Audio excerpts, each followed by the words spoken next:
Thanks, Pastor Matt, for another great word. I think it's really great to bring it back to that word of supply that's been spoken over our church for this next season.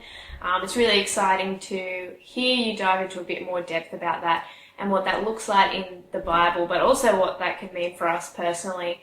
And there was a phrase that he said that I really loved, which was, the pattern of the kingdom is God's sufficiency, not self-sufficiency like the world says.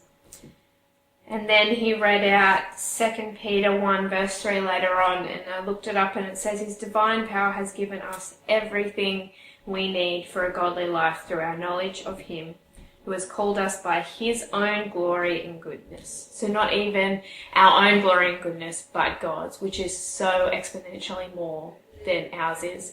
And so I think that's really exciting to read.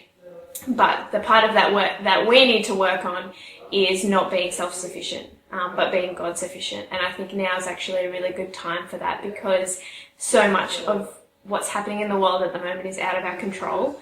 And so it is actually a time where we're almost forced to be God-sufficient, which I think is a really good growing point for everyone's faith, when you have to trust in God. And so I just challenge you to do that this week, and be excited by what He's already given you, and just spend time with Him so that you can get some more of that goodness.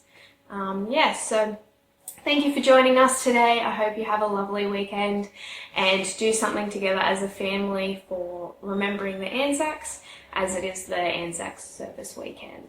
Even though we can't be all together and do the usual big services, we can still do things in our own homes and things like that. So thanks. See ya.